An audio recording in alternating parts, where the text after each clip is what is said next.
Selamat pagi kepada semua hadirin jemaat yang dikasihi di dalam Tuhan Yesus Kristus.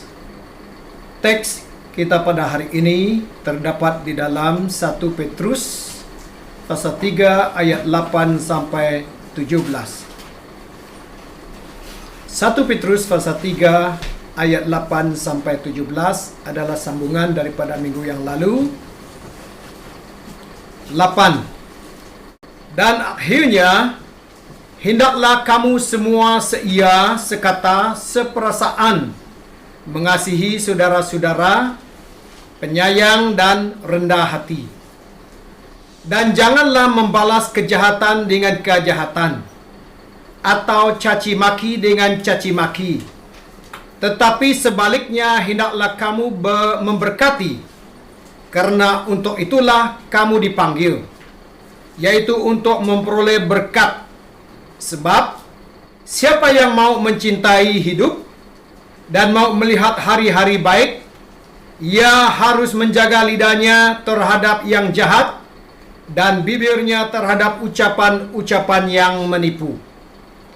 Ia harus menjauhi yang jahat dan melakukan yang baik. Ia harus mencari perdamaian dan berusaha mendapatkannya. Sebab mata Tuhan tertuju kepada orang-orang benar dan telinganya kepada permohonan mereka yang minta tolong. Tetapi wajah Tuhan menentang orang-orang yang berbuat jahat. Dan siapakah yang akan berbuat jahat terhadap kamu jika kamu rajin berbuat baik? Tetapi sekalipun kamu harus menderita juga kena kebenaran, kamu akan berbahagia. Sebab itu, janganlah kamu takuti apa yang mereka takuti, dan janganlah gentar. Tetapi kuduskanlah Kristus di dalam hatimu sebagai Tuhan, dan siap sedialah pada segala waktu untuk memberi pertanggungjawab kepada tiap-tiap orang yang meminta pertanggungjawab dari kamu tentang pengharapan yang ada padamu. Tetapi haruslah dengan lemah lembut dan hormat, dan jangan hati nurani dan dengan hati nurani yang murni, supaya mereka yang memfitnah kamu karena hidupmu yang saleh dalam Kristus menjadi malu karena fitnahan mereka itu. Sebab lebih baik menderita karena berbuat baik, jika hal itu dikehendaki Allah, daripada menderita karena berbuat jahat. Nah, saudara-saudari yang kukasihi dalam Tuhan Yesus Kristus, daripada ayat-ayat yang saya sudah bawa kita baca, saya ingin menarikkan suatu kalimat untuk kita perhatikan sebagai tema ataupun pokok renungan kita pada hari ini, yaitu mempersiapkan yang terbaik. Mempersiapkan yang terbaik. Boleh sama-sama sebutkannya? 1, 2, 3. Mempersiapkan yang terbaik. Jadi saudara yang kukasihi dalam Tuhan Yesus, bagaimana kamu dan saya boleh mempersiapkan yang terbaik pada masa-masa yang jahat ini? Rasul Paulus berkata kepada orang di Efesus bahwa hari-hari ini bukan menjadi baik, menjadi jahat, saudara. Nah, kita lihat yang pertama di dalam ayat yang ke-8 sampai ayat yang ke-12 daripada 1 Petrus pasal yang ketiga, cinta ataupun kasih Kristen yang harus kita perkembangkan. Wow. Berarti dia daripada kecil, dia harus diperkembangkan. Daripada yang dari sini, dia harus bertambah. Kalau daripada rendah, makin dia menambah. Itu maksudnya. Nah, kasih cinta kita harus diperkembangkan, saudara. Kalau Tuhan tak perlulah memperkembangkan dia punya. Karena ianya sudah penuh, lengkap, sempurna. Tapi Anda dan saya yang tidak memiliki kasih dan cinta, lalu Tuhan menampakkan ataupun menyatakan ataupun memberikan kasih cintanya kepada kita, ya kita akan terima. Tapi ianya mula daripada yang kecil. Kalau kita ini, dia mau beri yang besar, tetapi kita belum sanggup menerimakan yang besar. Jadi kita harus memperkembangkan kasih cinta yang Tuhan berikan kepada kamu dan saya. Bagaimana saudara? Di dalam ayat yang ke-8 mengatakan, dan akhirnya hendaklah kamu semua seia sekata. Kenapa seia sekata? Dikehendaki kamu dan saya harus seia sekata. Ya, sedangkan kita ini adalah orang, dikatakan orang yang percaya, masih ada pertentangan, masih tidak ada kesatuan. Maka Petrus berkata kepada orang Kristen, mengatakan supaya kita harus seia sekata. Dan diperkembangkan, dikatakannya kepadanya, seperasaan. Ya, we have the same feeling. Kita memiliki satu perasaan yang sama.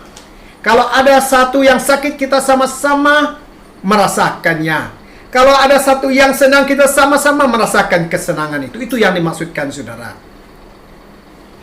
Jadi kita harus juga memiliki kasih, ya, bersaudara, ya, kasih saudara, kasih di dalam Tuhan. Itu harus diperkembangkan, saudara. Ada penyayang, rendah hati terhadap satu dengan yang lain.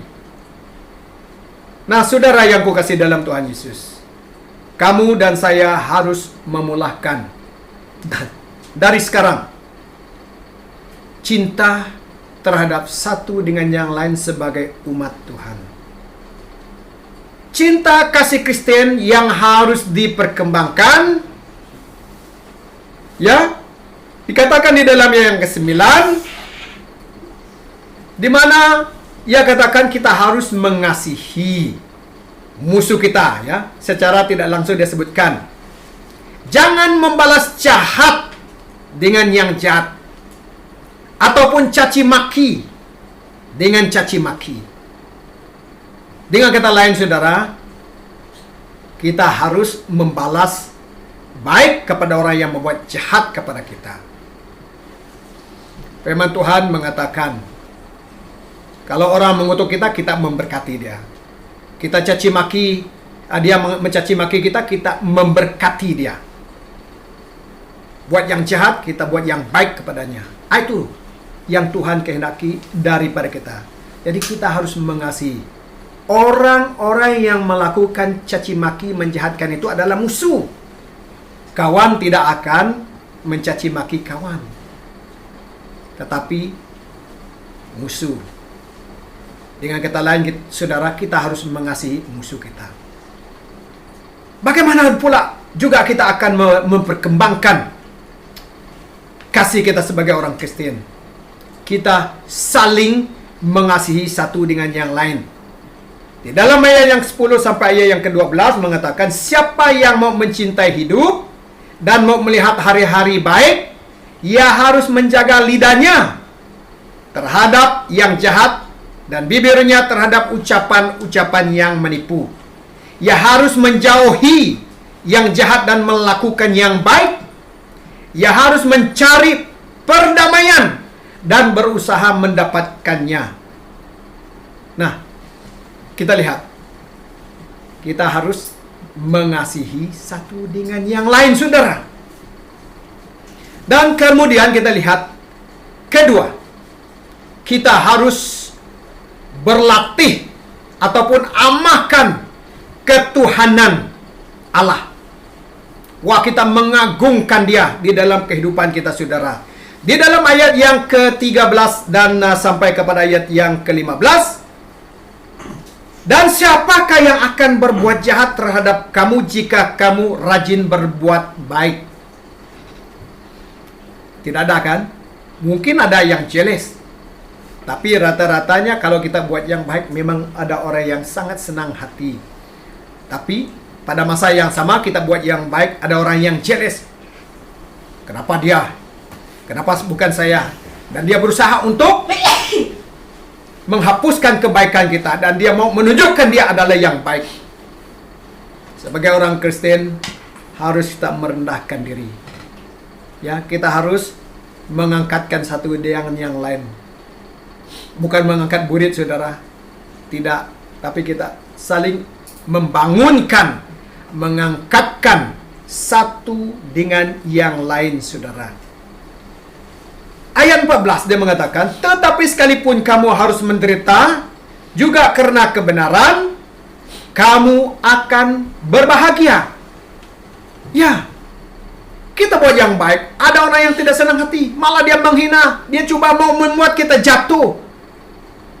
Jadi dia mau merendahkan kita, saudara. Tetapi pasti ada tetap bahagia. Sebab itu janganlah kamu takuti apa yang mereka takuti, dan janganlah gentar. Dengan kata lain, saudara, jangan khawatir kalau orang menghina, menjahat kamu. Seperti mereka memang takut dihina dan dijatuhkan, karena itu di dalam pandangan mereka. Kalau orang menghina, menjahat kita, tetap tenang saja. Karena Tuhan sudah berjanji, Dia akan mengangkat kita di atas yang tidak baik itu, saudara. Di atas kuasa-kuasa yang mau menjatuhkan kita. Nah, yang terakhir, saudara, pada pagi hari ini, di dalam ayat yang ke-16 sampai yang 17, yaitu kamu dan saya harus mempertahankan hati nurani yang baik, saudara. Wah, bagaimana mau mempertahankan hati nurani yang baik di tengah-tengah ancaman, hinaan, olokan, saudara? Wah, that is a test for you and me.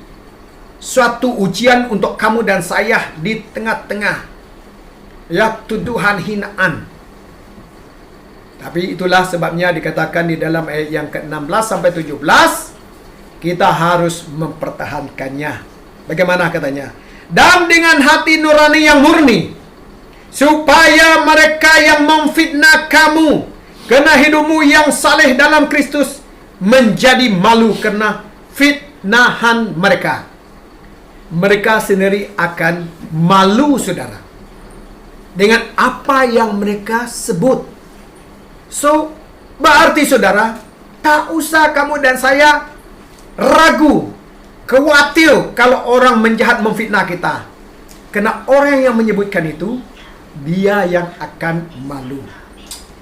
Tetapi kita ini, saudara, kadang-kadang kalau ada kata-kata yang jahat, terus kita mau balas. Please, please, try not to do so. Control yourself. Ya, pertahankan, menguasai, ada penguasaan diri. Balaslah dengan yang baik, saudara. Amin. Haleluya. Jadi ya, mereka yang memfitnah akan malu apa yang mereka sebut, saudara. Banyak orang yang katakan, tidak apa, biar saya meletup, biar saya lepaskan geram saya, yang penting saya bebas. Hamzah kata tidak. Sesiapa yang meletup ataupun tidak dapat menguasai diri sehingga dia lepaskan geramnya, tak akan lepas, saudara. Dia makin terikat. Kalau pandangan dunia, dia lepaskan tekanannya dengan berteriak, marah kepada orang, lepas geramnya. That is not right. Itu tidak betul, saudara. Mesti ada penguasaan diri. Biar bagaimanapun dia mau meletup, mau kamu lepaskan geram kamu, marah kamu, please control it. Amen. Tak pernah yang lepas geram, lepas panasnya akan terlepas. No, dia makin terikat. Banyak kali saya dengar orang cakap seperti begitu. Tetapi firman Tuhan menjelaskan, never do that. Jangan sekali-kali melakukan itu. Ya, inilah dia saudara. Kita harus mengembangkan. Amin. Mengembangkan yang terbaik. We must learn to do the best in our life. Ya. Jadi ayat yang terakhir, sebab lebih baik menderita karena berbuat baik. Wow, itu adalah suatu rahasia yang sangat dalam yang tidak dimiliki di dalam agama-agama lain, saudara. Hanya di dalam Kristus Yesus. Menderita karena buat yang baik. Yesus Kristus telah menjadi teladan kepada Anda dan kepada saya.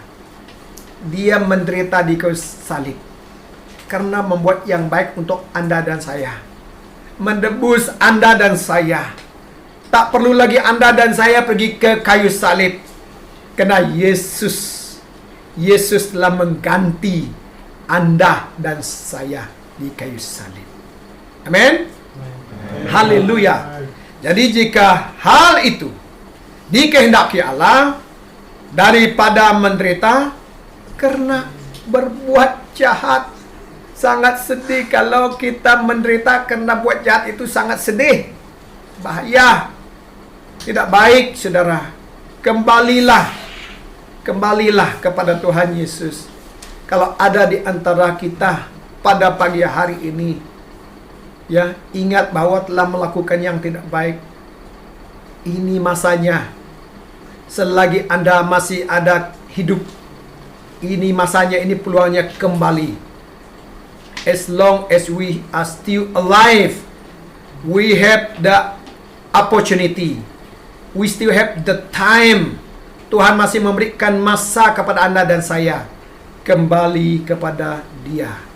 Dan Dia akan menebuskan Anda dan saya. Kalau ada pada pagi hari ini yang mau kembali kepada Tuhan, ya, menyadarkan diri dia telah buat dosa, kembali kepada Dia, bertobat kepada Dia, dan Tuhan akan mengampuni.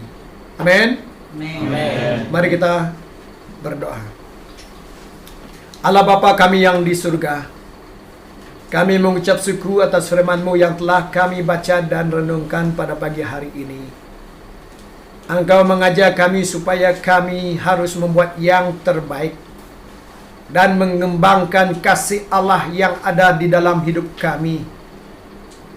Pergi kepada orang lain, sampaikan kepada orang lain kasih cinta Tuhan itu. Terima kasih Tuhan, karena Engkau mengajar kami untuk mengasihi sesama kami manusia, mengasihi musuh-musuh kami, saling membangun dan mendorong satu dengan yang lain di dalam Tuhan. Walaupun orang mencaci maki, memfitnah kami, Engkau akan terus memberi kekuatan kepada kami supaya mempertahankan hati murni, hati nurani yang murni di dalam Engkau. Ampuni kami ya Tuhan apabila kami telah membuat yang tidak baik di hadapan-Mu, bahkan juga di hadapan manusia. Terima kasih Tuhan, Engkau telah mengganti kami di kayu salib dan kami tidak perlu ke sana. Terima kasih. Di dalam nama Tuhan Yesus Kristus kami berdoa. Amin.